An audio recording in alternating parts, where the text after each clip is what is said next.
वाली राजनीति करी जो कांग्रेस करती है, उसी को आगे बढ़ा रहे थे। तो मैं समझता हूं कि उसके विरोध में तमिलनाडु की जनता उठी है और इस प्रकार का जहां प्रदर्शन हुआ अप्रत्याशित है। जैसे कि हम लोग खुश हैं वहां वहां के लिए, वेस्ट बंगाल के लिए, कुछ हद तक तमिलनाडु की जनता खुश है कि वहां की डीएम की सरकार को हटा के फेंका है और नई सोच से नई सरकार बनेगी। कैसे बनेगी इस पर मैं टिप्पणी नहीं करूंगा, लेकिन हम लोग बहुत खुश हैं कि दो बड़े प्रांतों में हमारी सरकार बन रही है और इससे मैं समझता हूं देश भी आगे बढ़ेगा और पुडुचेरी भी कोई छोटा प्रांत नहीं रह गया है, उसमें सरकार हमारी बनेगी। जी सर, इस सबके साथ साथ लेफ्ट पार्टी की जो विचारधारा है या जो उनकी राजनीति या पॉलिटिक्स है, उसको लेकर भी बहुत सारे प्रश्न खड़े हो रहे हैं। कभी वो लेफ्ट पार्टीज जिनके सपोर्ट से गठबंधन की सरकारें केंद्र में बना करती थी, या कौन सा विधेयक पास होगा, कौन सा बिल आएगा, उसमें उनके संख्या बल का एक बहुत बड़ा हिस्सा भी हुआ करता था और बहुत हद तक वो तय भी किया करते थे। लेकिन आज पश्चिम बंगाल में देखिए मात्र एक सीट है जिस पर फिलहाल वो बढ़त बनाए हुए हैं, और केरलम में आप हाल देखिए वहां से तो सरकार ही जा रही है।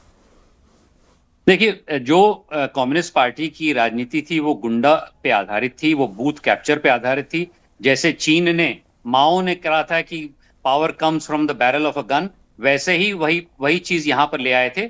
और हमारे जो जनता है वो मूर्ख नहीं है, वो समझती थी कि अपने ही सत्ता को लाने के लिए ये काम कर रहे हैं। जो सांस्कृतिक राष्ट्रवाद की आभा है जो भारतीय जनता पार्टी ने पिछले 12 साल से देश में हर जगह प्रभावित की है, उससे हम लोग एकात्म मानववाद से आगे बढ़ रहे हैं। ये पाश्चात्य सभ्यता से प्रभावित सीपीआईएम और सीपीआई और खास करके माओवादी जो व्यवस्था है उसका पूरा खुलासा हो गया है। जनता समझ गई है कि कम्युनिस्ट पार्टी सिर्फ जो पश्चिम वेस्टर्न यूरोपियन सभ्यता को आगे बढ़ाती है, भारतीय सभ्यता से कोई लेना देना नहीं है।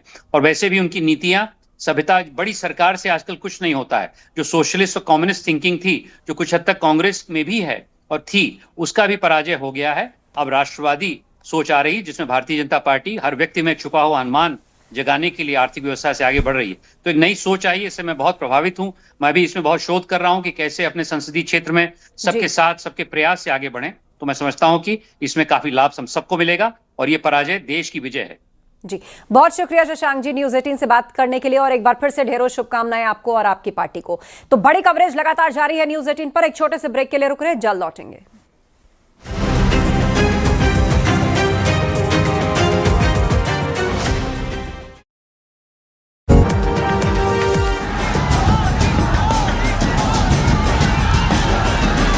टीएमसी का सिंडिकेट, कान खोलकर सुन लो, ये सब शोल बहना। सुबह काउंटिंग चालू होगी, 8 बजे बैलेट बॉक्स खुलना शुरू होगा, 1 बजे काउंटिंग समाप्त। दीदी टाटा गुड बाय।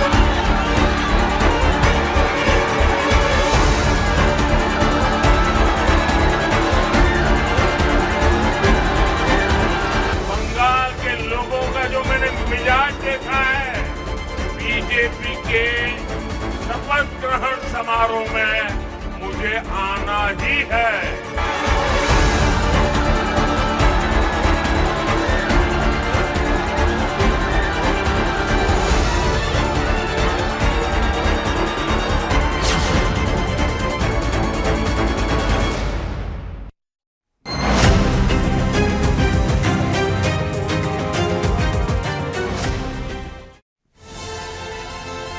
देखिए 5 राज्यों में जनता ने तो मैंडेट दे दिया है। आज नतीजों का दिन है, नतीजों की तारीख है, और ऐसे में इंतजार अब नतीजों का है। नतीजों से पहले जो रुझान दिख रहा है उसे लेकर के जश्न बीजेपी के खेमे में है। दिल्ली से लेकर पश्चिम बंगाल तक, असम तक बीजेपी के नेता कार्यकर्ता जश्न मना रहे हैं। आतिशबाजी की ये तस्वीरें इस वक्त आप देख रहे हैं। बीजेपी के खेमे में किस तरह से आतिशबाजी हो रही है, होली खेली जा रही है, रंग गुलाल उड़ाए जा रहे हैं। बीजेपी के नेता कार्यकर्ता दिल्ली से लेकर पश्चिम बंगाल तक, असम तक, पुडुचेरी तक जश्न मना रहे हैं। और आज शाम दिल्ली में भी भव्य कार्यक्रम की तैयारी है। प्रधानमंत्री नरेंद्र मोदी एक बार फिर कार्यकर्ताओं को, नेताओं को संबोधित करेंगे दिल्ली में बीजेपी मुख्यालय से। तो पश्चिम बंगाल जिस पर सबसे ज्यादा निगाहें टिकी हुई थी, पश्चिम बंगाल जहां पर इतिहास रचने को लेकर बीजेपी ने पसीना बहा दिया था, खूब मेहनत की, वहां पर रुझानों में देखिए बहुमत से कहीं आगे बीजेपी निकल गई है। डबल सेंचुरी बीजेपी की रुझानों में 200 सीटों पर बीजेपी आगे चल रही है पश्चिम बंगाल में। वहीं टीएमसी 87 सीटों पर बढ़त बनाए हुए है। 15 साल से सत्ता में है टीएमसी और इस बार इस वक्त 87 सीटों पर ही टीएमसी बढ़त बनाए हुए है। 127 सीटों का नुकसान होता टीएमसी को दिख रहा है 2021 के विधानसभा चुनाव के मुकाबले। वहीं बीजेपी को 123 सीटों का इजाफा यानी कि बढ़त बीजेपी के खाते में 77 से 200 सीट। अगर अभी रुझानों को ही नतीजे मान लिए जाए तो फिलहाल ये रुझान है, अभी वक्त के साथ ये रुझान नतीजों में कन्वर्ट होंगे। असम में 126 में 98 पर बीजेपी आगे है, कांग्रेस 26 पर आगे है, AIUDF 2 पर आगे है, यानी कि असम में एक बार फिर बीजेपी की सरकार है और हैट्रिक यहां पर बीजेपी की सरकार लगा रही है। केरल में LDF 37, UDF 99, वहीं NDA 2 और अदर्स 2। आप देख रहे हैं न्यूज़ 18 उत्तर प्रदेश उत्तराखंड।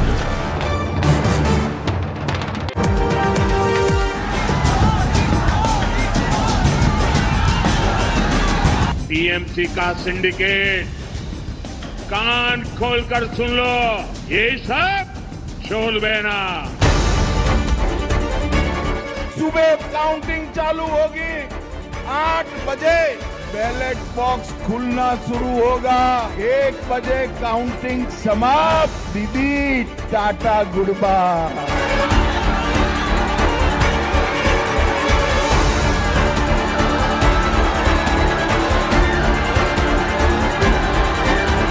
बंगाल के लोगों का जो मैंने मिजाज देखा है, बीजेपी के शपथ ग्रहण समारोह में मुझे आना ही है।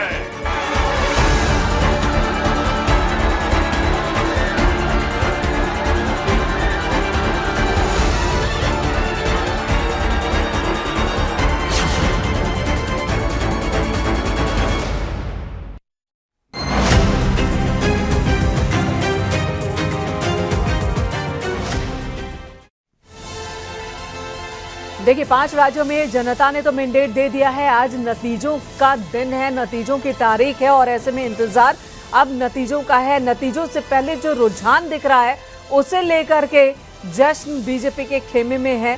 दिल्ली से लेकर पश्चिम बंगाल तक, असम तक बीजेपी के नेता कार्यकर्ता जश्न मना रहे हैं। आतिशबाजी की ये तस्वीरें इस वक्त आप देख रहे हैं। बीजेपी के खेमे में किस तरह से आतिशबाजी हो रही है, होली खेली जा रही है, रंग गुलाल उड़ाए जा रहे हैं। बीजेपी के नेता कार्यकर्ता दिल्ली से लेकर पश्चिम बंगाल तक, असम तक, पुडुचेरी तक जश्न मना रहे हैं और आज शाम दिल्ली में भी भव्य कार्यक्रम की तैयारी है। प्रधानमंत्री नरेंद्र मोदी एक बार फिर कार्यकर्ताओं को, नेताओं को संबोधित करेंगे दिल्ली में बीजेपी मुख्यालय से। तो पश्चिम बंगाल जिस पर सबसे ज्यादा निगाहें टिकी हुई थी, पश्चिम बंगाल जहां पर इतिहास रचने को लेकर बीजेपी ने पसीना बहा दिया था, खूब मेहनत की, वहां पर रुझानों में देखिए बहुमत से कहीं आगे बीजेपी निकल गई है। डबल सेंचुरी बीजेपी की रुझानों में 200 सीटों पर बीजेपी आगे चल रही है पश्चिम बंगाल में। वहीं टीएमसी 87 सीटों पर बढ़त बनाए हुए है। 15 साल से सत्ता में है टीएमसी और इस बार इस वक्त 87 सीटों पर ही टीएमसी बढ़त बनाए हुए है। 127 सीटों का